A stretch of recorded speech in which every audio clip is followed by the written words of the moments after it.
21 000 soldats avancent dans un silence presque irréel, leurs pas synchronisés frappant la terre sèche comme un battement de cœur collectif. La chaleur écrase tout, l'air tremble au-dessus du sol, et pourtant personne ne ralentit. Devant eux, il n'y a pas de bannière royale familière, pas de symbole impérial gravé dans l'or. Il y a une silhouette, une femme à cheval, immobile, observant l'horizon comme si elle le possédait déjà. Et à cet instant précis, sans proclamation officielle, sans cérémonie, une vérité dérangeante s'impose.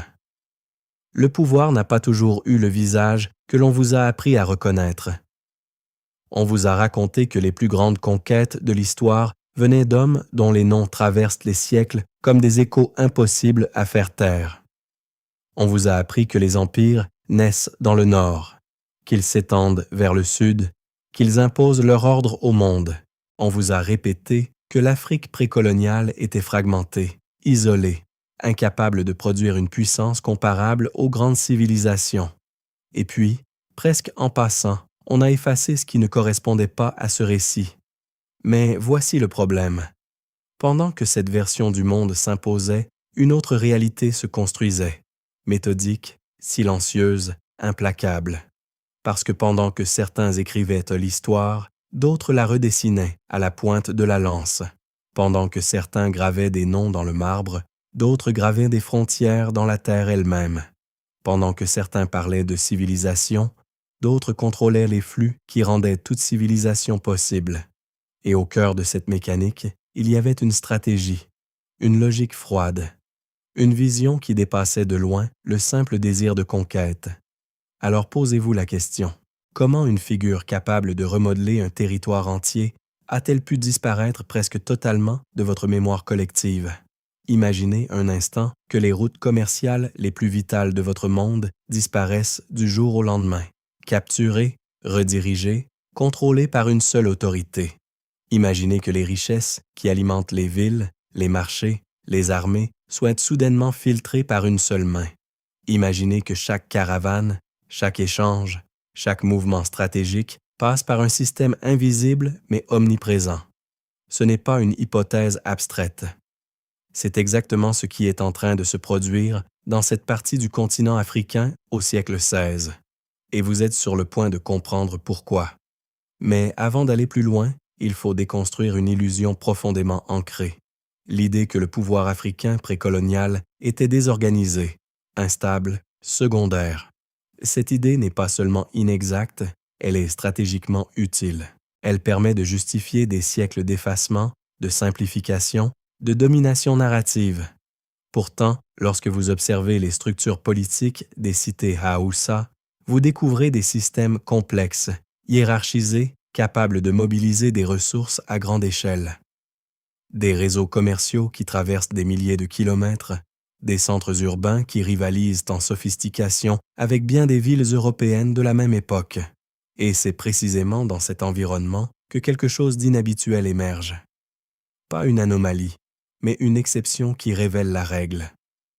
Une dirigeante qui ne se contente pas d'hériter d'un système, mais qui le comprend, le dissèque et finalement le transforme.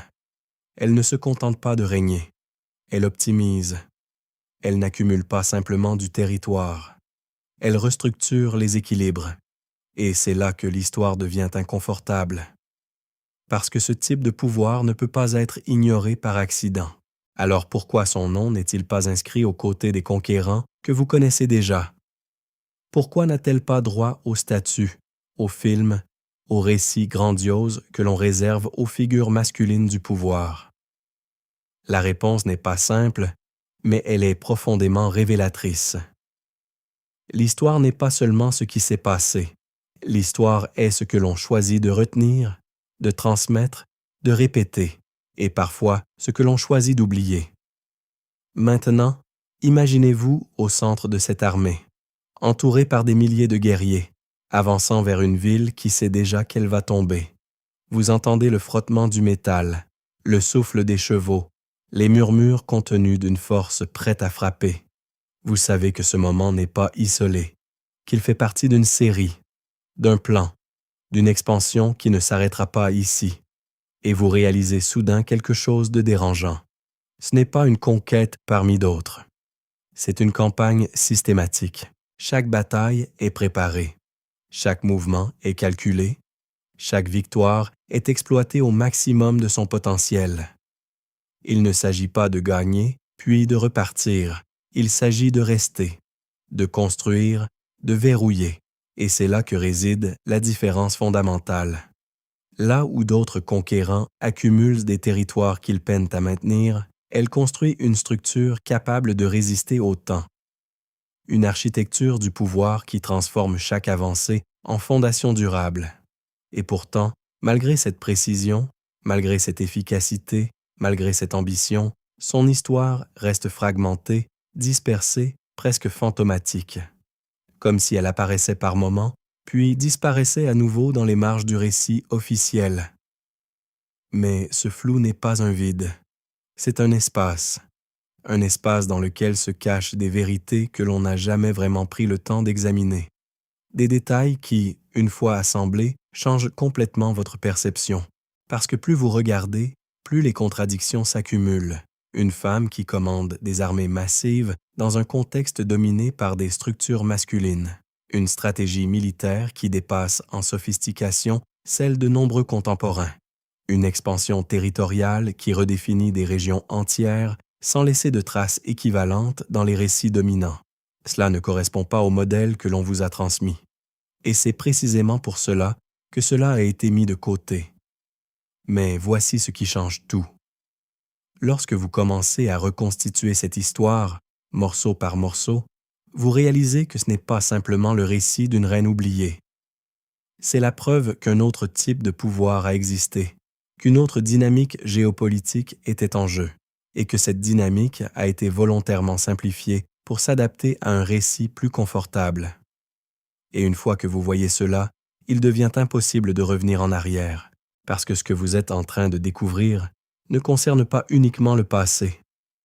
Cela concerne la manière dont votre vision du monde a été construite. Les figures que vous reconnaissez, celles que vous ignorez, les histoires que l'on vous raconte et celles que l'on vous retire. Et quelque part, dans cette tension entre mémoire et oubli, entre récits officiels et réalité fragmentée, une silhouette continue d'avancer. Une femme, une armée, une stratégie et une question qui refuse de disparaître. Qui décide vraiment de ce que vous retenez de l'histoire? Capitulo 2. Avant même qu'Amina ne prenne les armes, avant même que son nom ne commence à circuler comme une menace dans les royaumes voisins, il existe un monde organisé, dense, vibrant, qui respire au rythme des échanges et des alliances. Vous devez l'imaginer, non pas comme un espace vide, mais comme un réseau vivant, saturé de routes, de marchés, de stratégies, des villes entourées de murailles, des centres politiques animés, des cours royales où chaque décision peut redessiner l'équilibre régional. Et au cœur de ce réseau, une entité se distingue par sa position, sa richesse et son potentiel. Zazao. Ce que l'on vous a souvent laissé entendre, c'est que l'Afrique précoloniale était fragmentée, isolée, incapable de produire des structures politiques cohérentes. Une mosaïque sans centre, sans logique globale, sans vision à long terme. Mais lorsque vous observez les cités-États à Oussa, cette idée s'effondre presque immédiatement. Kano, Katsina, Gobir, Zaria, chacune de ces entités fonctionne comme un nœud stratégique dans un système interconnecté. Elles commercent, elles rivalisent, elles négocient, elles se font la guerre. Et surtout, elles comprennent quelque chose d'essentiel. Le pouvoir ne réside pas seulement dans la terre, mais dans les flux qui la traversent. Imaginez des routes commerciales qui serpentent à travers des milliers de kilomètres, reliant l'Afrique subsaharienne au marché du Nord. Imaginez des caravanes transportant du sel, de l'or, du cuir, des textiles et des êtres humains, avançant lentement mais sûrement à travers le désert. Chaque cargaison représente une fortune, chaque trajet un risque calculé. Et chaque point de passage devient une opportunité de contrôle. Dans ce système, Zazao n'est pas simplement une ville parmi d'autres. C'est un carrefour, un point de convergence, un verrou potentiel sur des richesses colossales. Maintenant, rapprochez cette réalité de quelque chose que vous connaissez. Pensez à un port stratégique aujourd'hui, un détroit par lequel transitent des milliards en marchandises chaque jour. Qui contrôle ce point contrôle bien plus que de simples échanges. Il contrôle le rythme de l'économie, la circulation des ressources, la stabilité des régions entières. Zazao fonctionne selon cette logique. Ce n'est pas la taille brute du territoire qui compte, mais sa position dans le réseau. Et cette position, elle est extrêmement convoitée. La ville elle-même est loin de l'image simpliste que l'on pourrait imaginer. Des murs solides encerclent les habitations, protégeant un espace organisé, structuré, hiérarchisé. Les marchés débordent de produits venus de régions lointaines, les artisans travaillant le métal, le cuir, le tissu avec une précision impressionnante. Les sons s'entremêlent, les langues se croisent, les négociations s'enchaînent sans relâche. Ce n'est pas un monde statique, c'est un système en mouvement permanent. Et chaque élément de ce système contribue à une réalité plus vaste. Mais ce qui rend Zazao particulièrement intéressant, ce n'est pas seulement sa richesse ou son activité, c'est sa capacité à s'adapter, à comprendre les dynamiques régionales et à y répondre avec flexibilité. Les dirigeants ne sont pas de simples figures symboliques. Ils sont des stratèges, des gestionnaires, des arbitres. Ils doivent équilibrer les intérêts internes, gérer les pressions externes, anticiper les menaces. Et dans cet environnement, chaque décision peut être la différence entre expansion et disparition. C'est dans ce contexte que naît une forme de tension permanente. Les cités à Aoussa ne vivent pas dans une paix stable. Elles évoluent dans un équilibre fragile, constamment remis en question. Une alliance aujourd'hui peut devenir une rivalité demain. Un partenaire commercial peut se transformer en adversaire militaire. Et au milieu de cette instabilité, une chose devient claire. Se défendre ne suffit pas. Il faut anticiper. Il faut agir. Il faut parfois frapper avant d'être frappé. Et c'est précisément là que Zazao se distingue. Parce qu'au lieu de simplement réagir, elle commence à penser en termes d'expansion. Non pas une expansion chaotique, mais une expansion structurée, réfléchie, progressive. Chaque mouvement est envisagé non seulement en termes militaires, mais aussi économiques et politiques. Chaque territoire potentiel est évalué pour sa valeur stratégique, pour sa position dans le réseau, pour sa capacité à renforcer l'ensemble. Ce n'est pas une accumulation, c'est une construction. Mais une construction de cette ampleur ne se fait pas sans résistance. Les autres cités observent, elles comprennent ce qui est en train de se jouer. Et elles ne restent pas passives. Des alliances se forment, des tensions montent, des conflits éclatent. Le système devient plus instable, plus dangereux, plus imprévisible. Et dans ce climat, une question commence à émerger. Qui sera capable non seulement de survivre, mais de dominer ce jeu complexe? Vous devez comprendre une chose essentielle. Le pouvoir ici n'est jamais donné. Il est constamment contesté, négocié, remis en cause, et pour s'imposer dans un tel environnement, il ne suffit pas d'être fort. Il faut être plus rapide, plus lucide, plus adaptable. Il faut voir ce que les autres ne voient pas encore. Il faut comprendre les règles du jeu avant même que les autres réalisent qu'il s'agit d'un jeu. C'est dans cet espace précis, entre opportunité et danger, entre richesse et vulnérabilité, que se prépare quelque chose de plus grand. Une transformation qui ne concerne pas seulement Zazao, mais l'ensemble de la région. Une reconfiguration des équilibres qui va dépasser les attentes, bousculer les certitudes et imposer une nouvelle logique. Mais cette transformation n'est pas encore visible. Elle est en gestation. Et pendant que les marchés continuent de vibrer, que les caravanes poursuivent leur route, que les dirigeants négocient et complotent, une figure grandit dans l'ombre de ces structures. Elle observe, elle apprend, Elle comprend les mécanismes invisibles qui soutiennent tout ce système. Elle voit les failles, elle identifie les leviers. Et surtout, elle développe une vision qui dépasse les limites imposées par son époque. Parce que Zazao n'est pas seulement un royaume, c'est une école, un terrain d'apprentissage où chaque interaction, chaque conflit, chaque échange devient une leçon. Et pour quelqu'un capable de lire ces leçons, les possibilités sont immenses, bien plus vastes que ce que les structures existantes semblent permettre, bien plus ambitieuses que ce que les règles implicites autorisent. Alors, la question n'est plus de savoir si un changement va se produire. Il est déjà en cours.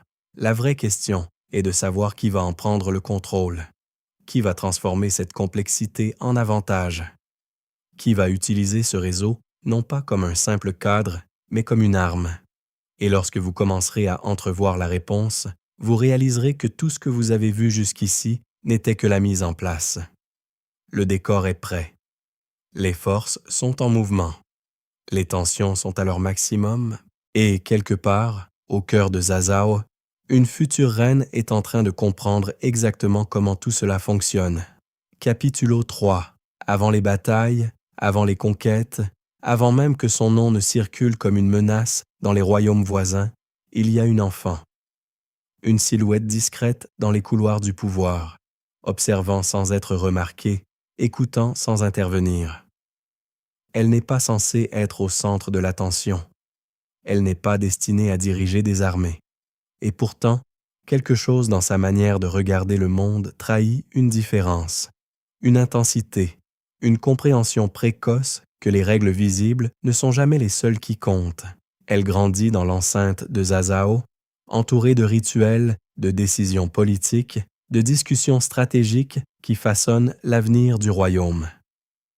Là où d'autres enfants verraient des cérémonies, elle perçoit des rapports de force. Là où certains entendent des discours, elle capte des intentions. Chaque geste, chaque silence, chaque regard devient une information. Et petit à petit, sans que personne ne le remarque vraiment, elle commence à assembler ces informations comme les pièces d'un puzzle complexe. Un puzzle que même certains adultes peinent à comprendre entièrement. Son grand-père, figure centrale du pouvoir, ne lui enseigne pas officiellement l'art de gouverner. Il ne lui remet pas de manuel, ne lui donne pas de titre. Mais il lui offre quelque chose de bien plus précieux, l'accès, la proximité, la possibilité d'observer les mécanismes internes du pouvoir en action. Elle assiste au conseil, elle observe les négociations, elle voit les compromis se former et se briser. Et dans ces moments, elle apprend une vérité fondamentale. Le pouvoir n'est jamais statique. Il est fluide, instable, constamment redéfini. Mais ce qui distingue vraiment cet enfant, ce n'est pas seulement sa capacité à observer, c'est sa volonté d'agir. Très tôt, elle refuse les limites implicites imposées à son rôle. Elle ne se contente pas d'apprendre les codes sociaux attendus d'elle. Elle s'intéresse aux armes, aux chevaux, aux stratégies militaires. Elle regarde les soldats s'entraîner, elle analyse leurs mouvements, elle mémorise leur formation. Et surtout, elle pose des questions que l'on n'attend pas d'elle. Des questions directes, précises, parfois dérangeantes. Pourquoi cette route est-elle protégée et pas une autre? Pourquoi cette alliance est-elle maintenue malgré ses failles? Pourquoi une armée choisit-elle d'attaquer ici plutôt que là? Ces questions ne sont pas anodines. Elles révèlent une manière de penser orientée vers l'optimisation, vers l'efficacité, vers la compréhension des systèmes. Et même si certains les ignorent ou les minimisent, elles s'accumulent. Elles construisent une base intellectuelle solide, prête à être utilisée lorsque l'occasion se présentera. Imaginez un instant être à sa place. Vous êtes entouré de décisions qui influencent des milliers de vies, mais vous n'êtes pas censé y participer. Vous voyez des erreurs, vous identifiez des opportunités, mais votre voix n'est pas officiellement reconnue. Que faites-vous? Vous attendez, vous observez, vous vous préparez. Et c'est exactement ce qu'elle fait. Elle transforme chaque limitation en avantage, chaque exclusion en espace d'apprentissage. Et pendant ce temps, Le monde extérieur ne ralentit pas.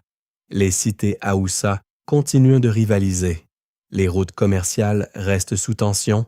Les équilibres changent constamment. Ce contexte instable agit comme un accélérateur. Il rend chaque leçon plus urgente, chaque observation plus précieuse. Elle ne grandit pas dans un environnement calme et prévisible. Elle grandit dans un système où l'erreur coûte cher, où l'inaction peut être fatale. Et cela forge quelque chose en elle. Une forme de lucidité que peu de dirigeants possèdent. Mais il y a une autre dimension, plus subtile, plus difficile à percevoir. La perception des autres, parce qu'autour d'elle, les attentes sont claires. Une femme ne dirige pas des armées. Une femme ne mène pas des campagnes de conquête. Une femme n'est pas censée redéfinir les frontières.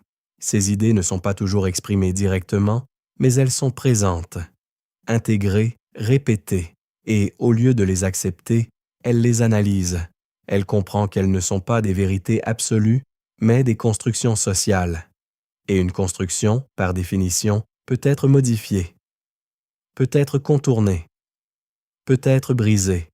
Cette prise de conscience change tout, parce qu'à partir de ce moment, les limites ne sont plus des barrières infranchissables.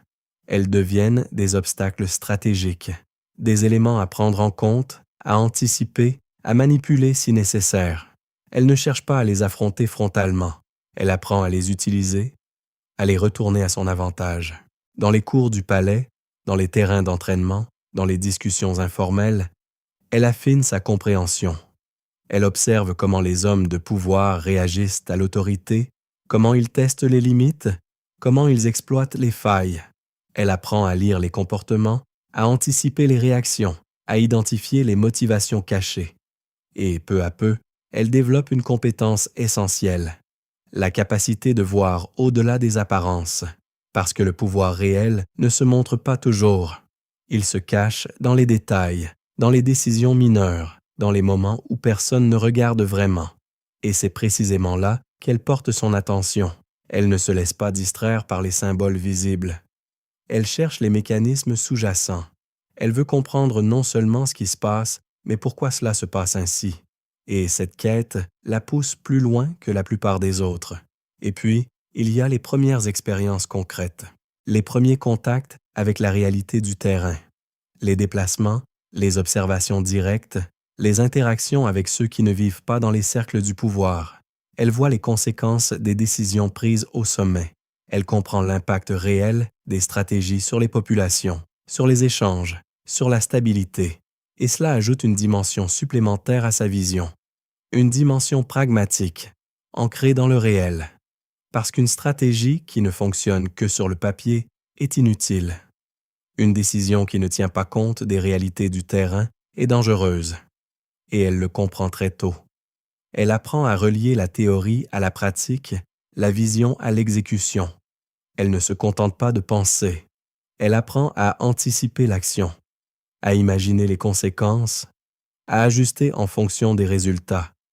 Et pendant que tout cela se construit, presque invisiblement, le monde continue de la sous-estimer. On voit une enfant, on voit une fille, on voit une présence secondaire dans un système dominé par d'autres figures. Et c'est précisément cette sous-estimation qui devient son plus grand avantage. Parce qu'elle lui offre du temps pour apprendre, pour observer, pour se préparer sans être perçu comme une menace. Mais ce temps n'est pas infini. Les dynamiques du pouvoir ne laissent jamais de place à l'attente éternelle. À un moment donné, les circonstances changent. Les positions se redéfinissent, les opportunités apparaissent, et ceux qui sont prêts peuvent les saisir. Ceux qui ne le sont pas disparaissent dans le flux des événements. Elle, en revanche, est prête. Et lorsque ce moment arrive, lorsque les structures vacillent et que les équilibres se fragilisent, elle ne réagit pas comme une novice. Elle agit comme quelqu'un qui a déjà vu ce moment des dizaines de fois dans son esprit, comme quelqu'un qui a anticipé chaque variable, chaque obstacle, chaque possibilité. Et soudain, ce qui semblait improbable devient inévitable. Parce que cet enfant, qui observait en silence, qui posait des questions que personne ne prenait vraiment au sérieux, qui refusait les limites implicites de son époque, n'était pas simplement en train d'apprendre. Elle était en train de se préparer, de construire, pièce par pièce, une vision du pouvoir que peu de ses contemporains pouvaient égaler. Et lorsque cette vision commencera à s'exprimer pleinement, elle ne se contentera pas de s'adapter au monde. Elle le transformera. Capitulo 4. Le pouvoir ne se transmet jamais dans le calme. Il se fracture, il se dispute, il se conquiert même lorsqu'il semble être hérité. Et à Zazao, ce moment arrive brutalement. La mort frappe d'abord le sommet, emportant le roi, laissant derrière elle un vide que personne ne peut ignorer. Puis, comme si le système lui-même était mis à l'épreuve, un autre coup tombe. Le frère d'Amina, celui qui devait incarner la continuité, disparaît à son tour, et soudain, tout ce qui semblait stable devient incertain. Ce type de rupture ne crée pas seulement du chagrin. Il crée une opportunité, une ouverture dans un système habituellement verrouillé, un moment où les règles peuvent être redéfinies. Mais ces moments sont dangereux, parce qu'ils attirent les ambitions, réveillent les rivalités, libèrent les tensions accumulées. Les élites observent, les conseillers murmurent, les factions commencent à se positionner. Et au centre de ce chaos naissant, une question s'impose. Qui va prendre le contrôle? Amina n'est pas la réponse évidente. Dans un système façonné par des attentes précises, son profil dérange. Elle est compétente, elle est formée, elle comprend les mécanismes du pouvoir. Mais elle est aussi une femme dans un environnement où cela suffit à remettre en cause sa légitimité. Et pourtant, c'est précisément cette contradiction qui rend la situation explosive, parce que ceux qui la sous-estiment commettent une erreur. Et dans ce type de contexte, une erreur peut être fatale. Imaginez les discussions qui se déroulent à huis clos, les arguments avancés, les doutes exprimés, les stratégies élaborées pour influencer la décision finale. Certains voient en elle une solution temporaire, une figure de transition facile à manipuler. D'autres y voient une menace potentielle, quelqu'un qu'il vaut mieux écarter avant qu'elle ne devienne incontrôlable. Et puis, il y a ceux qui comprennent réellement ce qu'elle représente. Une rupture, une possibilité radicale de transformation. Mais le pouvoir ne se décide pas uniquement dans les mots. Il se joue aussi dans la perception, dans la posture, dans la capacité à imposer une présence. Et Amina, contrairement à ce que certains imaginent, ne reste pas passive. Elle ne se contente pas d'attendre qu'une décision tombe. Elle agit, elle se montre. Elle impose sa vision avec une clarté qui déstabilise ceux qui s'attendaient à la voir hésiter. Et dans ce moment précis, quelque chose bascule. Parce que le doute change de camp. Ce ne sont plus ses capacités qui sont questionnées, mais la capacité des autres à lui faire face. Ceux qui pensaient la contrôler commencent à réaliser qu'ils pourraient perdre le contrôle eux-mêmes. Ceux qui voulaient la repousser comprennent qu'elle avance déjà, et dans ce jeu de perception, où chaque mouvement compte, elle prend l'avantage, non pas par la force brute, mais par une maîtrise parfaite du timing. Lorsqu'elle accède finalement au trône, ce n'est pas un couronnement paisible, c'est une prise de position dans un environnement encore instable. Les regards restent méfiants, les alliances fragiles, les attentes contradictoires. Certains attendent son échec, d'autres espèrent pouvoir l'influencer, et beaucoup pensent qu'elle va simplement maintenir l'équilibre existant. Mais c'est là que se produit la véritable rupture. Parce qu'Amina ne cherche pas à maintenir l'équilibre, elle cherche à le redéfinir. Et cela change tout. Là où d'autres dirigeants auraient consolidé leur pouvoir avant d'agir, elle prend une décision qui surprend tout le monde. Une décision rapide, directe, presque brutale dans sa simplicité. Elle ne va pas attendre, elle ne va pas temporiser, elle va attaquer. 3 mois, c'est tout ce qu'il lui faut. 3 mois pour passer du statut de nouvelle dirigeante contesté à celui de commandante d'une armée en mouvement. 3 mois pour préparer une campagne militaire dans un contexte où beaucoup s'attendaient à une période de consolidation interne. 3 mois pour envoyer un message clair. Le règne qui commence ne sera pas défensif. Imaginez l'effet de cette décision. Les ennemis potentiels, qui espéraient se profiter d'une phase de faiblesse, se retrouvent face à une offensive inattendue. Les alliés hésitants doivent réévaluer leur position. Les sceptiques, à l'intérieur même de Zazao, sont contraints de reconnaître une réalité. Elle ne joue pas selon les règles qu'ils avaient anticipées. Elle en crée de nouvelles. Et ce choix n'est pas impulsif. Il est calculé. Parce qu'elle comprend quelque chose que beaucoup ignorent. Dans un moment de transition, la perception est plus importante que la stabilité réelle. Si vous semblez fort, vous gagnez du temps. Si vous semblez hésitant, vous perdez tout. Et en lançant cette campagne, elle transforme immédiatement la perception de son règne. Elle ne demande pas à être reconnue comme légitime. Elle impose cette légitimité. Mais ce type de stratégie comporte des risques. Une campagne mal préparée pourrait confirmer les doutes, renforcer les oppositions, fragiliser son pouvoir naissant. Et pourtant, elle avance, parce qu'elle sait que rester immobile serait encore plus dangereux. Dans un environnement aussi instable, l'inaction n'est pas une option, elle est une condamnation. Alors, elle mobilise, elle organise, elle structure une force capable non seulement de frapper, mais de soutenir une expansion. Elle ne se contente pas de rassembler des soldats. Elle construit un outil stratégique. Chaque unité a un rôle, chaque mouvement une intention, chaque objectif une place dans une vision plus large. Et c'est là que son expérience, accumulée pendant des années d'observation, entre en jeu. Parce que tout ce qu'elle a appris, tout ce qu'elle a analysé, tout ce qu'elle a anticipé, converge maintenant vers ce moment. Ce n'est plus une phase de préparation, c'est une phase d'exécution. Et ceux qui doutaient encore commencent à comprendre qu'ils n'ont pas affaire à une dirigeante improvisée. Ils ont affaire à quelqu'un qui attendait ce moment depuis longtemps. Et pendant que l'armée se met en marche, pendant que les premières décisions stratégiques sont prises, pendant que les routes s'ouvrent devant elle, une transformation silencieuse s'opère. Zazao n'est plus simplement un acteur parmi d'autres. Il devient le centre d'une dynamique nouvelle. Une dynamique portée par une volonté claire, une vision précise et une détermination qui ne laisse aucune place à l'hésitation. Ce qui commence ici ne ressemble pas aux transitions habituelles du pouvoir. Ce n'est pas une continuité, ce n'est pas un ajustement, c'est un basculement. Et pour ceux qui observent attentivement, une évidence commence à émerger. Ce règne ne sera pas défini par ce qu'il hérite, il sera défini par ce qu'il impose au monde qui l'entoure. Capitulo 5. 3 mois. C'est le temps exact qu'il faut à Amina pour transformer une couronne fragile en machine de guerre. 3 mois pour passer de la contestation silencieuse à une démonstration de force impossible à ignorer.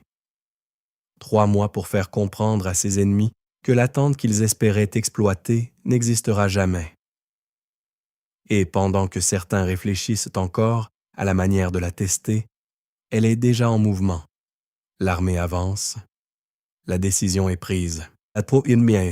Mais ce qui est en train de se produire n'est pas une simple campagne militaire. Ce n'est pas une réaction impulsive, ni un geste symbolique destiné à impressionner. C'est une opération pensée, structurée, calibrée pour produire un effet maximal en un minimum de temps. Chaque unité mobilisée a été choisie avec précision. Chaque trajectoire a été étudiée. Chaque cible a été sélectionnée non pas pour sa facilité, mais pour sa valeur stratégique. Et c'est là que réside la première rupture. Parce qu'Amina ne cherche pas à accumuler des victoires faciles. Elle cherche à créer un choc, un impact suffisamment puissant pour modifier immédiatement les équilibres régionaux. Elle comprend que la première impression de son règne sera déterminante. Si elle frappe fort, elle impose le respect. Si elle hésite, elle invite à la contestation. Alors elle choisit la première option, sans compromis, sans hésitation. Imaginez la réaction des cités voisines. Elles s'attendaient à une période de transition, à des négociations internes, à des signes de fragilité. À la place, elles voient une armée disciplinée, rapide, déterminée, avancer vers elle avec une clarté d'objectifs déconcertante. Ce n'est pas une démonstration chaotique, c'est une exécution. Et face à ce type de mouvement, le temps devient une ressource rare. Réagir trop lentement, c'est déjà perdre. Les premières confrontations ne sont pas seulement des affrontements physiques. Ce sont des tests. Des moments où les adversaires cherchent à comprendre à qui ils ont affaire. Et très vite, une réalité s'impose. Cette armée ne se comporte pas comme les autres. Elle ne disperse pas ses forces inutilement. Elle ne s'engage pas sans avantage. Elle frappe là où cela compte vraiment. Et surtout, elle ne s'arrête pas après la victoire. Parce que là où beaucoup de campagnes s'épuisent après un succès initial, Amina enchaîne. Elle maintient la pression. Elle empêche ses adversaires de se réorganiser, de respirer, de reconstruire. Chaque victoire devient le point de départ de la suivante. Chaque territoire conquis devient une base pour avancer plus loin. Et dans ce rythme soutenu, presque implacable, elle construit quelque chose de plus grand qu'une simple série de batailles. Elle construit une dynamique. Mais cette dynamique repose sur une discipline rigoureuse. Les soldats ne sont pas seulement des combattants. Ils sont des exécutants d'une stratégie plus large. Ils savent où aller, quand frapper, quand se retirer. Ils comprennent que chaque action individuelle s'inscrit dans un plan collectif, et cette cohérence donne à l'ensemble une efficacité redoutable. Ce n'est pas une force brute, c'est une force organisée. Et puis, il y a la vitesse. Une vitesse qui surprend, qui désoriente, qui empêche toute anticipation efficace. Les déplacements sont rapides, les décisions encore plus. Là où d'autres armées mettent du temps à se mobiliser, à coordonner, à agir, celle d'Amina semble toujours avoir un temps d'avance. Et dans un environnement où l'information circule lentement, cet avantage devient décisif. Parce qu'avant même que la nouvelle d'une défaite n'arrive, une autre est déjà en cours. Imaginez être un dirigeant local, recevant des rapports fragmentés, contradictoires, difficiles à vérifier. Une ville est tombée, puis une autre, puis une troisième, et à chaque fois, le même schéma. Une attaque rapide, une résistance brisée, un contrôle établi. Vous tentez de comprendre, de planifier, de réagir. Mais le temps vous échappe, et plus vous attendez, plus la situation se dégrade. C'est exactement ce qu'elle veut. Créer une sensation d'inévitabilité. Faire en sorte que la résistance ne semble pas seulement difficile, mais inutile. Et pour y parvenir, elle combine 3 éléments essentiels. La vitesse, pour surprendre, la précision, pour maximiser l'impact, la continuité, pour empêcher toute récupération. Ce trio devient la signature de ses premières campagnes, mais derrière cette efficacité apparente, il y a une logique encore plus profonde. Amina ne choisit pas ses cibles au hasard. Elle vise des points stratégiques, des centres de pouvoir, des nœuds commerciaux. Elle ne cherche pas à contrôler chaque parcelle de territoire. Elle cherche à contrôler ce qui structure le territoire, et en faisant cela, elle transforme la géographie en outil. Parce qu'une fois ces points sous son contrôle, le reste suit presque naturellement. Les flux se redirigent, les alliances se modifient, les dépendances apparaissent, et ce qui ressemblait à une série de conquêtes devient en réalité une reconfiguration du système. Une transformation invisible pour ceux qui ne regardent que la surface, mais évidente pour ceux qui comprennent les mécanismes. Et c'est là que les observateurs commencent à changer de ton. Ce n'est plus une dirigeante qui teste son pouvoir. Ce n'est plus une nouveauté à surveiller. C'est une force à prendre au sérieux. Une variable qui modifie les calculs, qui oblige à repenser les stratégies. Et dans ce changement de perception, une nouvelle réalité s'installe. Elle n'est plus une exception. Elle devient une référence. Mais même à ce stade, beaucoup ne comprennent pas encore l'ampleur de ce qui est en train de se construire. Ils voient les victoires, mais pas le système. Ils voient les batailles, mais pas la structure. Et cette incompréhension joue en sa faveur, parce qu'elle lui permet de continuer à avancer sans être pleinement anticipé. Pendant ce temps, à Zazao, les effets commencent à se faire sentir. Les richesses augmentent, les ressources affluent, la position du royaume se renforce. Et ce qui était au départ une prise de risque devient une source de stabilité. Une stabilité construite non pas sur la défense, mais sur l'expansion. 3 mois. C'est tout ce qu'il a fallu pour lancer ce mouvement. Mais ce que ces 3 mois déclenchent dépasse largement leur durée. Ils marquent le début d'un cycle. Un cycle de conquête, d'adaptation, de transformation qui va s'étendre bien au-delà de ce que ses contemporains peuvent imaginer. Et à partir de ce moment, une chose devient certaine. Ce n'est que le début. Capitulo 6. Conquérir un territoire est une chose. Le garder en est une autre. Et c'est précisément là que la majorité des conquérants échouent. Ils avancent vite, frappent fort, accumulent des victoires spectaculaires, mais laissent derrière eux des espaces fragiles, instables, prêts à se rebeller dès que la pression disparaît. Amina comprend cette faille dès le départ. Elle sait que la vitesse seule ne suffit pas, que la conquête sans consolidation est une illusion de pouvoir. Alors elle introduit une idée simple, presque évidente, mais rarement appliquée avec autant de rigueur. Chaque territoire conquis doit être immédiatement transformé.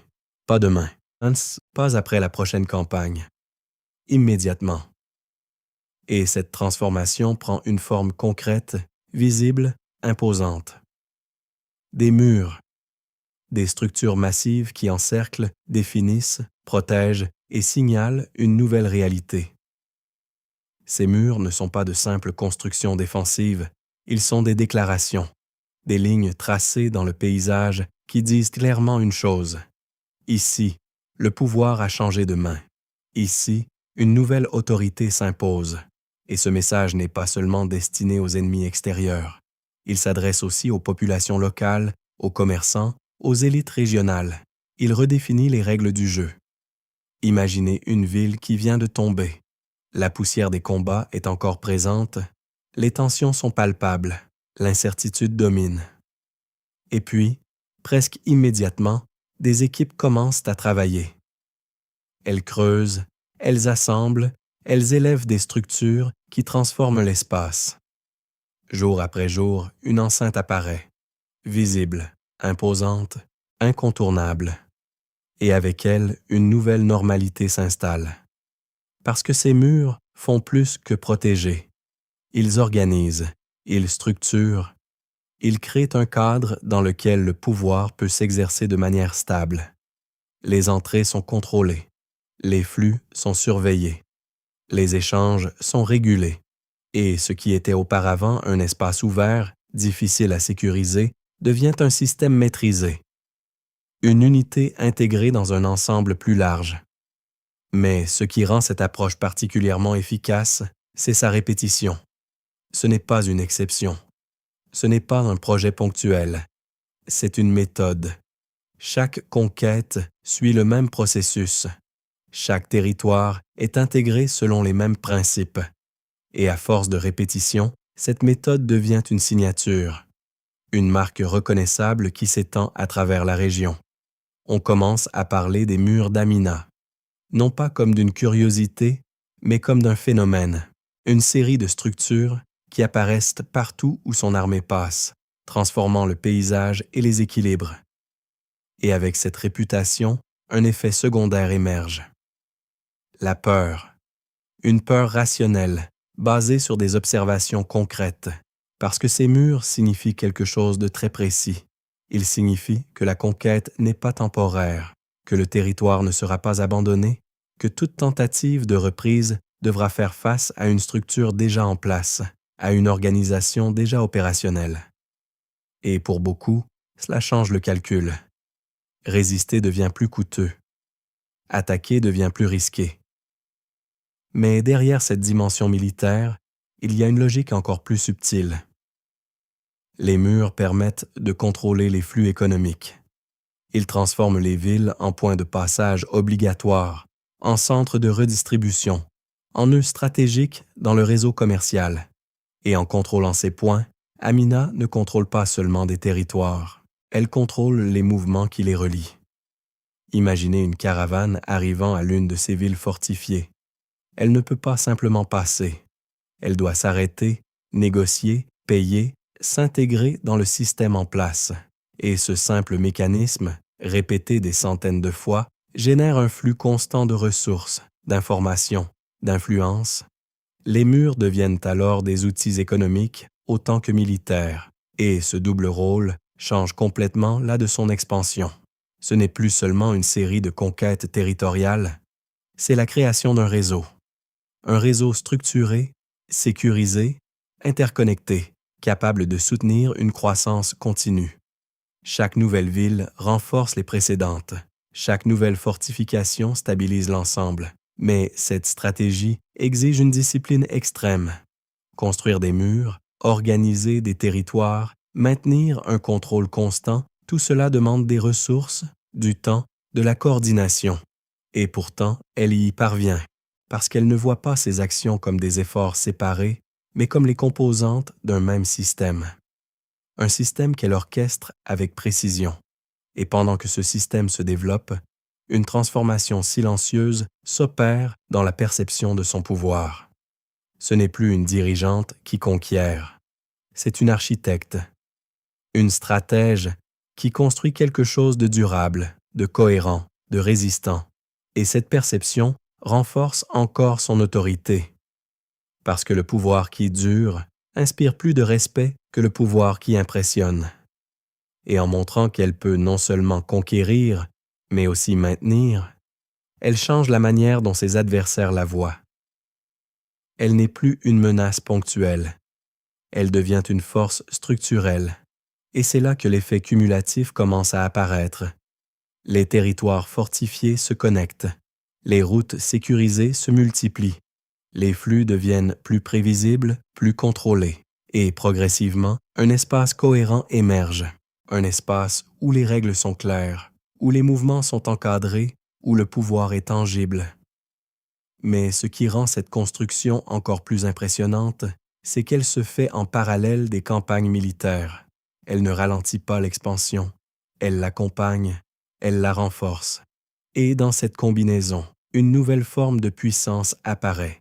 Une puissance qui ne repose pas seulement sur la force, mais sur la structure. Alors posez-vous cette question. Que reste-t-il d'une conquête lorsque l'armée s'en va? Dans la plupart des cas, très peu. Mais ici, quelque chose reste. Des murs, des routes, des systèmes, des traces concrètes d'un pouvoir qui ne s'est pas contenté de passer, mais qui s'est installé. Et c'est précisément ce qui fait toute la différence.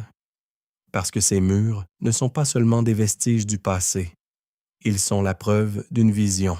Une vision qui comprend que le véritable pouvoir ne se mesure pas seulement à ce que vous prenez, mais à ce que vous êtes capable de garder. Et dans cette logique, Amina ne se contente pas de conquérir un monde. Elle le reconstruit. Capitulo 7. Il existe une illusion persistante lorsque l'on observe les conquêtes, l'idée que le pouvoir se mesure en kilomètres, en territoires, en villes prises ou perdues. Mais cette vision est incomplète, parce que le véritable pouvoir ne réside pas dans ce que vous possédez, mais dans ce que vous contrôlez. Et Amina, très tôt, comprend cette distinction fondamentale. Elle ne cherche pas simplement à étendre ses frontières. Elle cherche à capturer les flux qui donnent de la valeur à ses frontières. Dans ce monde, les routes commerciales ne sont pas de simples chemins. Ce sont des artères vitales, des lignes invisibles qui transportent richesse, influence et stabilité à travers des distances immenses. Le sel venu du désert, l'or extrait des régions lointaines, les tissus, les armes, les ressources humaines, tout circule selon des trajectoires précises. Et chaque point de passage, chaque carrefour, chaque arrêt devient un levier de pouvoir. Imaginez ces routes comme un système sanguin. Si vous contrôlez le cœur, vous contrôlez la circulation. Si vous contrôlez la circulation, vous contrôlez l'ensemble du corps. Et c'est exactement ce qu'Amina commence à faire. Elle ne se contente pas de conquérir des villes isolées. Elle cible les points où ces routes se croisent, où les décisions économiques se matérialisent, où les flux deviennent visibles et donc contrôlables. Et soudain, la logique de ces campagnes devient plus claire. Ce n'est pas une expansion aléatoire, c'est une prise de contrôle progressive des nœuds stratégiques, chaque ville fortifiée, chaque position sécurisée, chaque route intégrée dans son système renforce son emprise sur l'ensemble du réseau. Et à mesure que ce réseau se consolide, son pouvoir devient exponentiel. Parce que contrôler une route, ce n'est pas seulement percevoir des taxes. C'est décider qui passe et qui ne passe pas. C'est influencer les prix, les délais, les alliances. C'est avoir accès à l'information avant les autres. Qui commerce avec qui se prépare à attaquer, qui est en difficulté. Et dans un environnement où l'information est rare, cet avantage devient décisif. Imaginez être un marchand traversant des territoires incertains, exposé aux dangers, dépendant des protections locales. Puis imaginez entrer dans un espace contrôlé, structuré, sécurisé. Les règles sont claires, les risques réduits, les échanges facilités. Où allez-vous choisir de passer? La réponse est évidente, et c'est ainsi que, progressivement, les flux se redirigent. Mais cette redirection n'est pas neutre. Elle crée des dépendances. Les villes qui bénéficiaient de ces routes deviennent liées au système d'Amina. Elles dépendent de sa protection, de sa stabilité, de ses décisions. Et cette dépendance renforce encore son pouvoir, parce qu'elle ne repose plus uniquement sur la force militaire, elle repose sur une intégration économique. Et ceux qui se trouvent en dehors de ce système ressentent immédiatement les conséquences. Les routes se déplacent, les flux diminuent, les ressources se raréfient. Les positions autrefois avantageuses deviennent marginales. Et face à cette réalité, deux options se présentent, s'adapter ou disparaître. Et dans les deux cas, Amina gagne, parce que même ceux qui résistent finissent par être affectés. Ils doivent trouver de nouvelles routes, plus longues, plus dangereuses, plus coûteuses. Ils doivent négocier avec des partenaires moins fiables. Ils doivent compenser des pertes économiques croissantes. Et pendant ce temps, le système qu'elle construit continue de se renforcer. Mais ce qui rend cette stratégie encore plus puissante, c'est sa discrétion relative. À première vue, il s'agit de commerce, d'échange, de circulation. Rien qui semble aussi spectaculaire qu'une bataille ou une conquête. Et pourtant, les conséquences sont souvent plus profondes, parce qu'elles modifient les structures mêmes sur lesquelles reposent les sociétés. Amina ne se contente pas de gagner des guerres, elle redéfinit les règles économiques de la région. Elle transforme des routes en instruments de pouvoir, des marchés en leviers stratégiques, des échanges en outils d'influence. Et dans ce processus, elle crée quelque chose de durable, un système qui continue de fonctionner même en son absence. Et c'est là que la perception de son règne commence à évoluer encore une fois. Elle n'est plus seulement une conquérante ou une architecte. Elle devient une gestionnaire de flux, une stratège capable de comprendre et de manipuler des systèmes complexes. Et cette capacité la place dans une catégorie à part, parce que le pouvoir militaire peut être contesté. Le pouvoir économique, lorsqu'il est bien construit, est beaucoup plus difficile à renverser. Il s'infiltre dans les habitudes, dans les dépendances, dans les nécessités quotidiennes. Et une fois qu'il est en place, il devient presque invisible, presque naturel. Mais rien de tout cela n'est accidentel. Chaque décision, chaque conquête, chaque fortification s'inscrit dans cette logique globale. Une logique qui vise non pas à dominer ponctuellement, mais à structurer durablement. Et cette cohérence donne à l'ensemble une force impressionnante. Imaginez maintenant l'effet cumulatif. Des routes contrôlées, des villes fortifiées, des flux redirigés, des dépendances créées. Ce n'est plus un royaume qui s'étend. C'est un système qui s'impose. Un système dans lequel chaque élément renforce les autres, où chaque décision amplifie les précédentes. Et dans ce système, Amina n'est pas simplement au sommet. Elle en est le centre, le point de convergence où toutes les décisions se rejoignent, où toutes les informations circulent, où toutes les stratégies prennent forme. Et cela lui donne une vision que peu de dirigeants peuvent égaler, parce qu'elle ne voit pas seulement ce qui se passe dans un territoire donné. Elle voit les connexions, les interactions, les conséquences à long terme. Et avec cette vision, elle peut anticiper, ajuster, optimiser. Elle ne réagit pas au monde, elle le façonne. Alors, lorsque vous entendez parler de ces conquêtes, ne vous arrêtez pas aux batailles.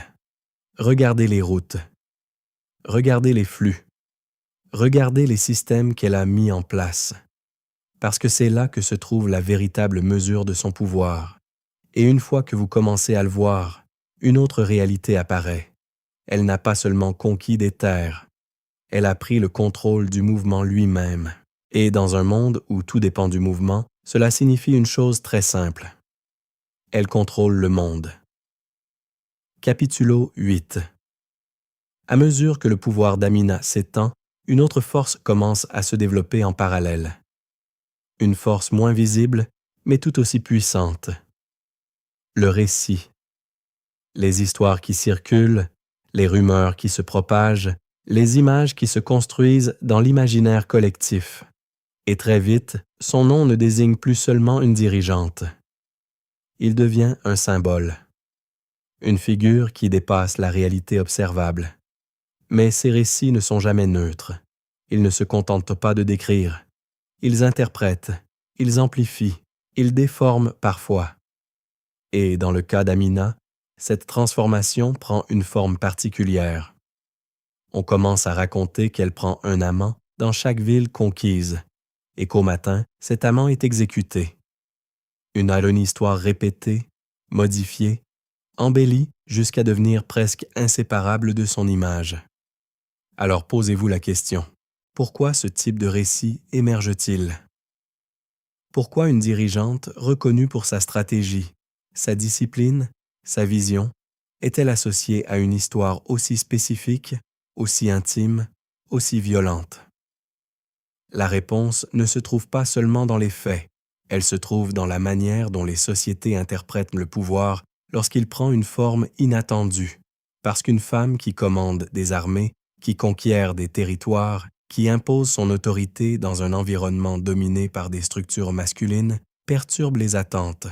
Elle ne correspond pas aux modèles établis, et face à cette perturbation, les récits cherchent à rétablir une forme de compréhension, à rendre l'inconnu plus familier, même si cela implique de le déformer.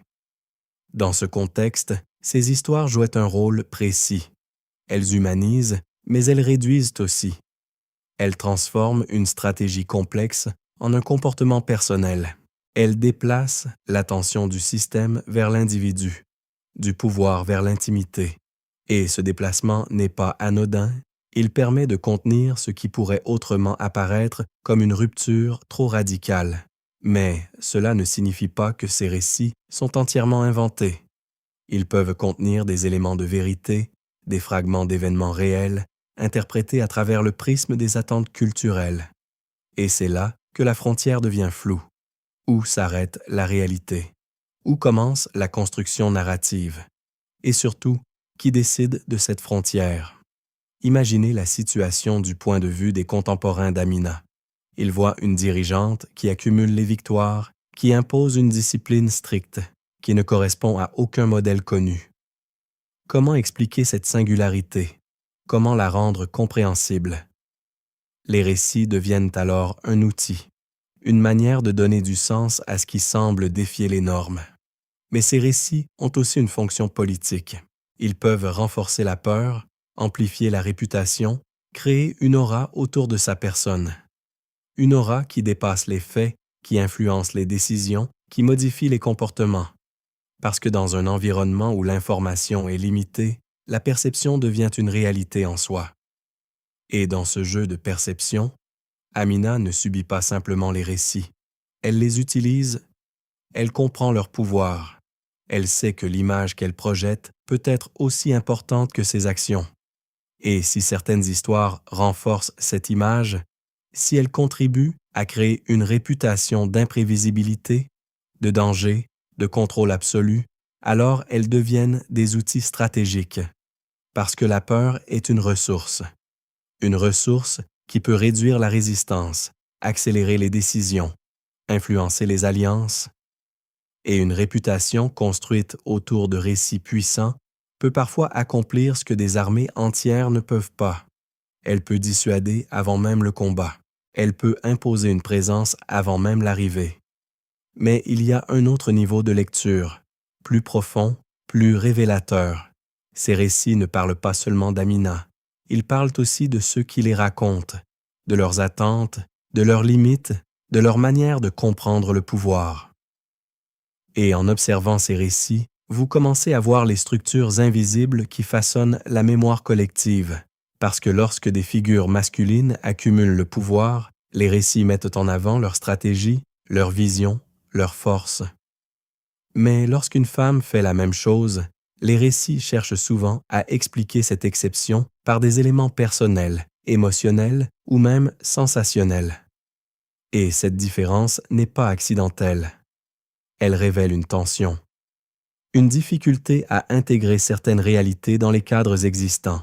Et plutôt que de modifier ces cadres, les récits ajustent la réalité pour qu'elle s'y adapte.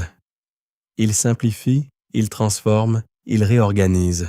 Et ce processus, répété au fil du temps, finit par créer une version de l'histoire qui semble naturelle, évidente, mais qui est en réalité construite. Alors, lorsque vous entendez ces histoires, ne les rejetez pas immédiatement, mais ne les acceptez pas non plus sans question. Regardez ce qu'elles disent, regardez ce qu'elles cachent, regardez ce qu'elles transforment. Parce que c'est dans cet espace entre le mythe et la réalité que se trouve une compréhension plus profonde. Et dans le cas d'Amina, cette compréhension est essentielle, parce qu'elle vous permet de voir au-delà de la surface, au-delà des récits simplifiés, au-delà des images construites. Elle vous permet de revenir à ce qui compte vraiment. Ses décisions, ses stratégies, son impact réel sur le monde qui l'entoure. Mais même en faisant cela, vous ne pouvez pas ignorer le pouvoir des récits. Ils continuent d'influencer la manière dont elle est aperçue, la manière dont elle est transmise, la manière dont elle est retenue. Et c'est précisément pour cela qu'ils doivent être analysés, compris, déconstruits. Parce que ce que vous êtes en train de découvrir, ce n'est pas seulement l'histoire d'une reine. C'est l'histoire de la manière dont une figure exceptionnelle est transformée par le regard des autres. Une transformation qui peut à la fois amplifier et réduire, révéler et masquer. Et dans cette tension, une chose devient claire. Amina n'est pas seulement une conquérante, elle est aussi un miroir qui reflète les attentes, les peurs, les limites des sociétés qui tentent de la comprendre. Et en regardant ce miroir, vous commencez à voir bien plus que son histoire. Vous commencez à voir les mécanismes qui façonnent toutes les histoires. Capitulo 9. 34 ans. Ce n'est pas une campagne. Ce n'est pas une série d'événements isolés. C'est une continuité. Une pression constante exercée sur un espace immense, année après année, décision après décision. Pendant que certains dirigeants apparaissent, puis disparaissent, Amina reste. Elle avance, elle consolide, elle recommence. Et à force de répétition, ce qui semblait exceptionnel devient systémique. Mais pour comprendre réellement ce qu'elle accomplit, vous devez changer d'échelle. Ne pensez pas en termes de batailles individuelles. Pensez en termes de cartes. Imaginez une surface qui s'étend progressivement, non pas de manière uniforme, mais stratégique. Des points clés capturés, reliés, fortifiés. Des zones d'influence qui s'élargissent, se connectent, se stabilisent. Et progressivement, un ensemble cohérent commence à apparaître. Ce que vous voyez alors, ce n'est pas simplement un royaume agrandi. C'est une structure géopolitique en expansion. Une entité qui englobe des régions entières, qui redéfinit les relations entre les cités, qui impose de nouvelles dynamiques. Du nord des territoires, correspondant à l'actuel Nigeria, jusqu'aux zones proches du fleuve Niger, son influence s'étend comme une toile méthodiquement tissée. Imaginez cette expansion en termes modernes. Imaginez un État qui, en quelques décennies, parvient à contrôler des axes économiques majeurs, à sécuriser ses frontières, à intégrer des régions culturellement et politiquement diverses. Ce n'est pas seulement une réussite militaire, c'est une prouesse organisationnelle. Une capacité à maintenir une cohérence dans un espace complexe. Mais cette cohérence ne se construit pas sans effort. Chaque nouveau territoire apporte ses propres défis. des populations différentes, des structures locales, des résistances spécifiques. Et à chaque fois, Amina doit adapter son approche. Elle ne peut pas appliquer une solution unique à tous les contextes. Elle doit ajuster, négocier, imposer lorsque nécessaire, intégrer lorsque possible. Et c'est précisément cette capacité d'adaptation qui permet à son empire de tenir. Parce qu'il ne s'agit pas d'une domination rigide. Il s'agit d'un système flexible, capable d'absorber les différences tout en maintenant une direction claire. Un équilibre entre contrôle et intégration, entre autorité et pragmatisme. Mais regardez de plus près. Chaque région intégrée n'est pas simplement ajoutée. Elle est repositionnée dans le réseau global. Les routes sont redirigées, les flux ajustés, les priorités redéfinies. Et ce processus transforme non seulement les territoires conquis, mais aussi ceux qui les entourent. L'impact dépasse les frontières visibles, parce que même les zones non directement contrôlées ressentent les effets. Les équilibres économiques changent, les alliances se modifient, les stratégies doivent être repensées. Et dans ce contexte, ignorer Amina devient impossible. Elle n'est plus une actrice régionale. Elle devient une référence centrale. Imaginez être un dirigeant dans une région périphérique. Vous observez cette expansion, vous analysez ses mouvements, vous tentez d'anticiper ses prochaines actions. Mais plus vous regardez, plus vous réalisez que vous ne pouvez pas rester neutre. Vous devez vous positionner, vous devez choisir. Et dans ce choix, vous reconnaissez implicitement son pouvoir, et c'est là que se produit un phénomène intéressant. L'empire d'Amina ne se définit pas uniquement par ce qu'il contrôle directement, mais aussi par ce qu'il influence indirectement, par les décisions qu'il impose sans être physiquement présent, par les ajustements qu'il provoque dans des régions éloignées, et cette influence élargit encore son impact. Mais maintenir une telle structure sur plusieurs décennies exige plus que de la stratégie. Cela demande une endurance exceptionnelle, une capacité à rester constante, à éviter les erreurs majeures, à gérer les crises sans perdre le contrôle. Et c'est précisément ce qu'elle parvient à faire. Année après année, elle maintient la trajectoire. Et pendant ce temps, les perceptions continuent d'évoluer. Ce qui était au départ une surprise devient une évidence. Ce qui semblait improbable devient normal.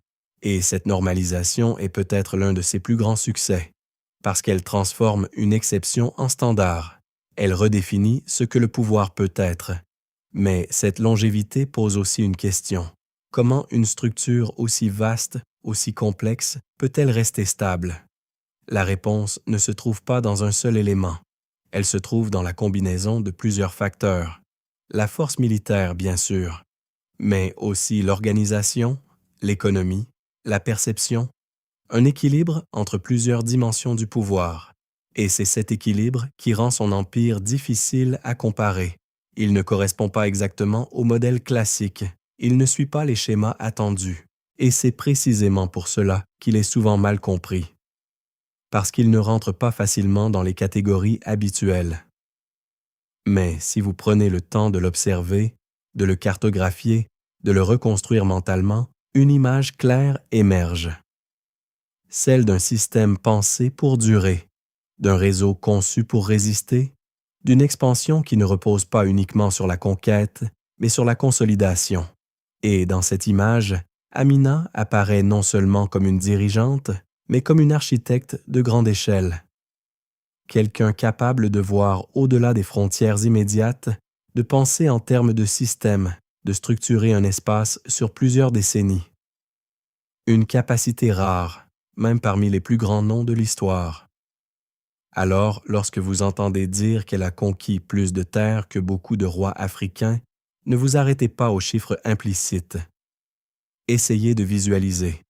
Essayez de comprendre l'ampleur réelle, les distances, les connexions, les transformations, parce que ce chiffre n'est qu'un résumé. La réalité est bien plus vaste. Et une fois que vous commencez à l'apercevoir, une autre question apparaît. Si une telle structure a existé, si une telle expansion a été réalisée, pourquoi n'est-elle pas au centre des récits que vous connaissez? Pourquoi cette carte, pourtant si impressionnante, reste-t-elle en grande partie invisible? Et c'est cette question qui vous rapproche encore un peu plus de la vérité. Capitulo 10. Il y a une seconde bataille, plus silencieuse, plus insidieuse, qui commence bien après les conquêtes. Une bataille qui ne se joue ni sur les champs de guerre, ni dans les palais, mais dans les livres, les récits, les mémoires collectives. Et dans cette bataille-là, les armes ne sont pas des lances ou des murs. Ce sont des choix, des sélections, des omissions. Et parfois, ces armes sont encore plus puissantes que n'importe quelle armée, parce que ce que vous retenez de l'histoire n'est jamais un reflet complet de ce qui s'est réellement passé. C'est une construction, une version filtrée, organisée, simplifiée pour répondre à des intérêts, des contextes, des visions du monde. Et dans ce processus, certaines figures sont mises en avant, répétées, glorifiées. D'autres sont réduites, fragmentées ou simplement effacées. Amina appartient à cette seconde catégorie, non pas parce que son impact était mineur, mais précisément parce qu'il était difficile à intégrer dans les récits dominants.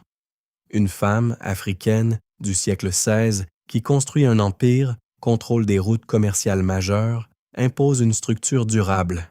Cela ne correspond pas au cadre classique que l'histoire officielle a longtemps privilégié. Alors que se passe-t-il dans ce cas? Le récit s'adapte, ou plutôt, il exclut. Il réduit cette complexité à quelques mentions, quelques anecdotes, quelques fragments dispersés. Il évite de lui donner la place centrale qu'elle occupe pourtant dans la réalité historique. Et avec le temps, cette absence devient normale, presque invisible. Mais cette invisibilité n'est pas neutre. Elle a des conséquences. Elle façonne votre perception du passé. Elle influence ce que vous considérez comme possible, comme probable, comme réel. Si certaines figures ne sont pas présentes, si certains exemples ne sont pas transmis, alors ils cessent d'exister dans l'imaginaire collectif. Imaginez grandir en apprenant que le pouvoir, la stratégie, la conquête sont presque exclusivement associés à certaines régions, à certains profils, à certaines identités. Imaginez ne jamais entendre parler de figures qui contredisent cette vision. Que se passe-t-il? Votre compréhension du monde se structure autour de ces absences, et c'est précisément là que le problème devient profond, parce que ce n'est pas seulement une question de reconnaissance historique, c'est une question de cadre mental, de limites invisibles que vous intégrez sans même vous en rendre compte. Et ces limites influencent la manière dont vous interprétez le présent. Mais comment cet effacement se produit-il concrètement? Il ne s'agit pas toujours d'une suppression directe. Souvent, il s'agit de priorisation, de choix éditoriaux, de programmes éducatifs qui mettent l'accent sur certaines régions, certaines périodes, certaines figures, au détriment d'autres. Et à force de répétition, ces choix deviennent la norme. Dans le cas de l'Afrique précoloniale, ces dynamiques ont été amplifiées par des contextes spécifiques, des périodes de domination, de colonisation où les récits produits servaient des objectifs précis. Montrer certaines régions comme avancées, d'autres comme marginales. Mettre en avant certaines structures, en ignorer d'autres. Et dans ce cadre, des figures comme Amina deviennent difficiles à intégrer, parce qu'elles contredisent le récit. Elles montrent une complexité, une sophistication, une capacité d'organisation qui ne correspondent pas à l'image simplifiée souvent véhiculée. Et face à cette contradiction, deux options existent.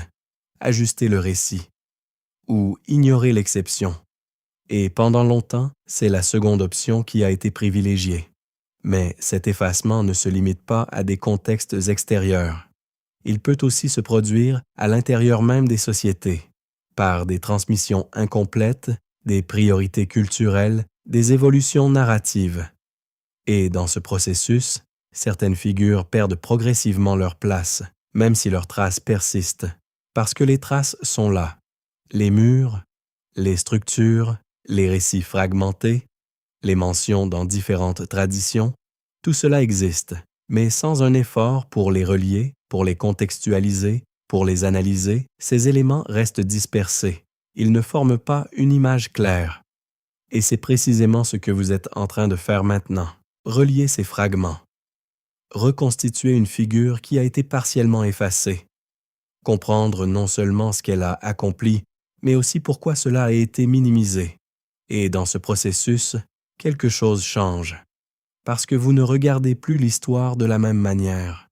Vous commencez à voir les absences, à vous demander ce qui manque, à questionner les évidences. Et cette démarche transforme votre relation au passé. Elle vous rend actif plutôt que passif. Mais cela soulève aussi une question plus large. Combien d'autres figures ont subi le même sort? Combien d'autres histoires restent incomplètes, fragmentées, invisibles? Et surtout, qu'est-ce que cela dit de la manière dont nous construisons notre compréhension du monde? Parce que l'histoire n'est pas seulement un récit du passé. C'est un outil, un cadre, une manière de donner du sens à ce qui nous entoure. Et si ce cadre est incomplet, alors votre compréhension l'est aussi. Vos références sont limitées, vos comparaisons biaisées. Alors, lorsque vous redécouvrez une figure comme Amina, vous ne faites pas que corriger une omission. Vous élargissez votre champ de vision. Vous ajoutez une pièce au puzzle, et cette pièce modifie l'ensemble. Elle change les proportions, les relations, les interprétations. Et dans ce changement, une chose devient claire. L'histoire officielle n'est pas une vérité absolue. C'est une version. Une version qui peut être interrogée, enrichie, corrigée. Et plus vous explorez au-delà de cette version, plus vous découvrez un monde complexe, riche, souvent surprenant. Alors la question n'est plus seulement de savoir qui était Amina. La question devient plus large. Qui d'autre a été oublié? Et surtout, qu'est-ce que cela change dans la manière dont vous voyez le monde aujourd'hui? Capitulo 11. Regardez autour de vous. Pas dans les livres, pas dans les récits, dans le monde réel, parce que certaines traces ne disparaissent pas. Elles restent, silencieuses, intégrées dans le paysage, ignorées par ceux qui ne savent pas quoi regarder. Et dans le nord du Nigeria actuel, ces traces existent encore. Des murs, des structures de terre qui dessinent des lignes anciennes, presque oubliées, mais toujours présentes. Les murs d'Amina. Ces murs ne sont pas des reliques mortes. Ils sont des témoins, des preuves physiques d'un système qui a existé, qui a fonctionné, qui a laissé une empreinte durable. Et lorsque vous les observez, lorsque vous suivez leur tracé, vous commencez à comprendre quelque chose de fondamental. Ce que vous avez vu jusqu'ici n'était pas abstrait. Ce n'était pas une construction théorique. C'était réel, concret, mesurable. Mais l'héritage d'Amina ne se limite pas à ces structures visibles. Il se prolonge dans les dynamiques qu'elle a contribué à mettre en place. Les routes commerciales qu'elle a contrôlées, les réseaux qu'elle a consolidés, les équilibres qu'elle a redéfinis. Même si ces systèmes ont évolué, transformé, parfois disparu, leurs traces persistent dans la manière dont les régions interagissent aujourd'hui. Imaginez les flux économiques actuels, les centres d'échange, les zones d'influence. Ils ne sont pas apparus soudainement. Ils sont le résultat de couches successives d'organisation, d'adaptation, de transformation. Et parmi ces couches, certaines remontent à des périodes bien antérieures à ce que l'on considère habituellement comme le début de la modernité. Amina fait partie de ces fondations invisibles, parce que ce qu'elle a construit n'était pas seulement un empire temporaire, c'était une structure, une manière d'organiser l'espace, de connecter les territoires, de gérer les flux. Et cette manière de faire a influencé, directement ou indirectement, les évolutions futures. Même lorsque son nom n'était plus mentionné, son impact continuait de se faire sentir. Mais il y a une autre dimension, plus subtile, plus difficile à mesurer, l'héritage symbolique. La manière dont son histoire, même fragmentée, a continué à circuler, à inspirer, à exister dans certaines traditions. Des récits transmis oralement, des références culturelles, des images qui persistent malgré l'absence dans les récits officiels. Et dans ces espaces, son nom n'a jamais totalement disparu. Il a changé de forme, de contexte, d'interprétation, mais il est resté, comme une mémoire latente, prête à être redécouverte, réinterprétée, réintégrée dans une vision plus large. Et c'est précisément ce qui est en train de se produire. Parce qu'aujourd'hui, avec un accès plus large à l'information, avec une volonté croissante de revisiter les récits historiques, des figures comme Amina réapparaissent, non pas comme des curiosités, mais comme des éléments essentiels d'une histoire plus complète. Et cette réapparition change quelque chose. Elle change la manière dont les sociétés se voient, la manière dont elles comprennent leur passé, leur potentiel, leurs références. Parce que redécouvrir une figure comme Amina, ce n'est pas seulement ajouter un nom à une liste, c'est élargir les possibilités, montrer que certaines trajectoires, certaines réalisations ont existé bien avant ce que l'on imaginait. Mais cet héritage ne se limite pas à une dimension culturelle ou symbolique. Il a aussi des implications concrètes, la manière dont les territoires se sont structurés aujourd'hui, les dynamiques régionales, les relations entre différentes zones, tout cela est influencé par des processus historiques longs, et comprendre ces processus permet de mieux comprendre le présent. Imaginez analyser une carte actuelle sans connaître les couches historiques qui l'ont façonnée. Vous voyez des frontières, des routes, des centres, mais vous ne comprenez pas pourquoi ils sont là. Maintenant, ajoutez ces couches, ajoutez les décisions passées, les stratégies anciennes, les systèmes construits, et soudain, la carte prend du sens. C'est exactement ce que permet l'histoire d'Amina. Elle ajoute une dimension, elle révèle des logiques, elle montre que ce que vous voyez aujourd'hui est le résultat de processus anciens, parfois invisibles, mais toujours actifs dans leurs conséquences.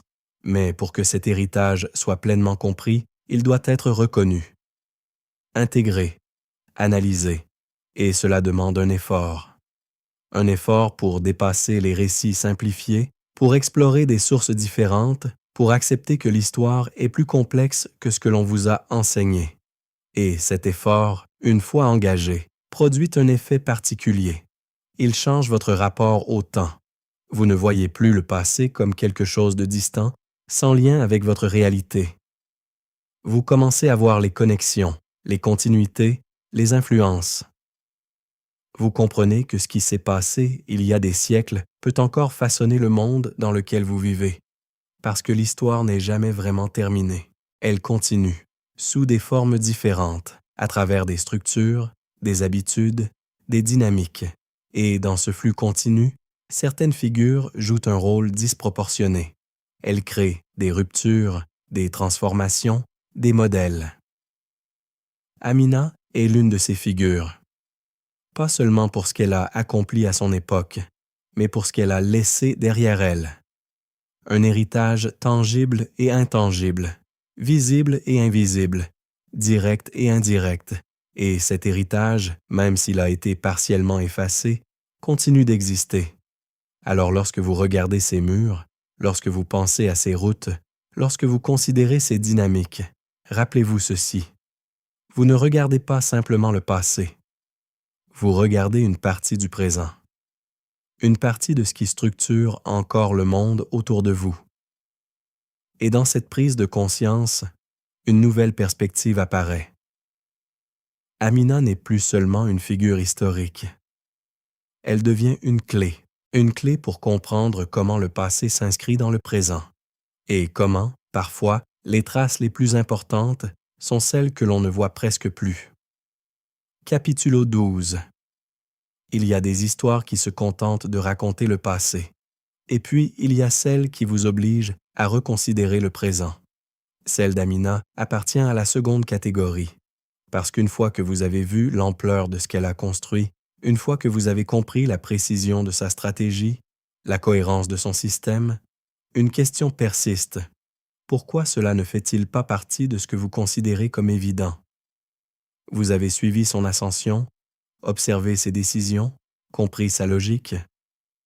Vous avez vu comment elle transforme un royaume en une structure expansive, comment elle contrôle des routes, comment elle impose une architecture durable.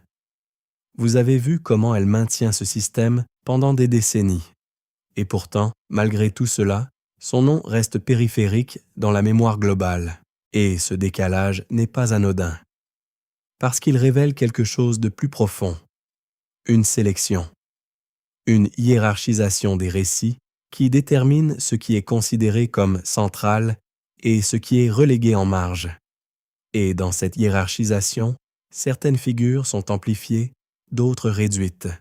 Certaines histoires deviennent des références universelles, d'autres restent confinées à des contextes spécifiques. Mais ce que vous venez de voir remet en cause cette logique. Il vous montre qu'une figure comme Amina ne correspond pas à cette marginalité. Elle possède toutes les caractéristiques que l'on associe habituellement aux grandes figures historiques. Vision, stratégie, impact, durée. Et pourtant, elle n'occupe pas la place que ces caractéristiques impliqueraient. Alors la question devient inévitable. Qu'est-ce qui détermine réellement la place d'une figure dans l'histoire? Est-ce son impact réel? Ou est-ce la manière dont cet impact est raconté, transmis, intégré dans les récits dominants? Et si c'est la seconde option, alors cela change tout. Parce que cela signifie que votre compréhension du passé dépend en grande partie de filtres, de choix faits par d'autres, dans d'autres contextes, pour d'autres raisons. Et ces filtres ne sont pas toujours visibles. Ils sont intégrés dans les programmes, dans les livres, dans les références culturelles. Ils deviennent naturels.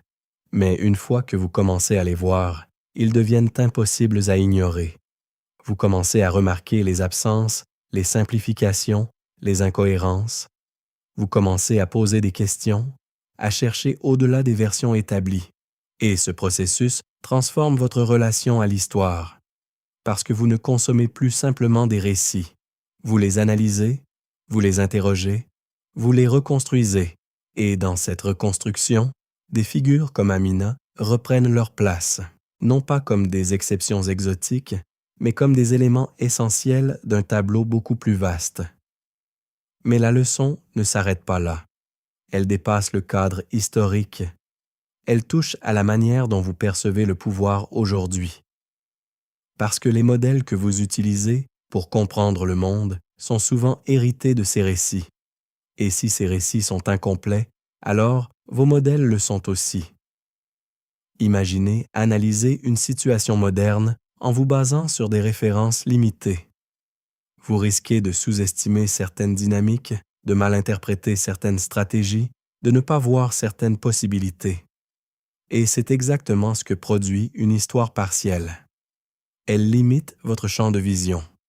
Mais en élargissant ce champ, en intégrant des figures comme Amina, vous changez la manière dont vous pensez. Vous ajoutez des exemples, des modèles, des références qui enrichissent votre compréhension.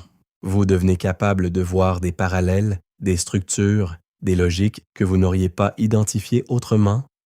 Et c'est là que réside la véritable puissance de cette histoire. Pas seulement dans ce qu'elle raconte, mais dans ce qu'elle vous permet de voir. Elle agit comme un révélateur. Elle met en lumière des mécanismes qui dépassent son propre contexte. Parce qu'au fond, ce que vous avez observé, ce n'est pas seulement l'ascension d'une reine. C'est le fonctionnement du pouvoir lui-même. Comment il se construit, comment il se maintient, comment il se transforme. Et ces mécanismes ne sont pas limités à une époque ou à un lieu. Ils sont universels. Mais il y a une dernière dimension, plus personnelle. Une question que vous ne pouvez pas éviter. Si certaines histoires ont été ignorées, si certaines figures ont été effacées, combien d'autres réalités vous échappent encore? Combien d'autres perspectives restent invisibles? Et cette question ne concerne pas seulement le passé, elle concerne votre présent. Les informations que vous consommez, les récits que vous acceptez, les évidences que vous ne questionnez pas, tout cela participe à la construction de votre vision du monde. Alors ce que vous faites de cette histoire devient important. Vous pouvez la considérer comme une exception intéressante, une curiosité parmi d'autres.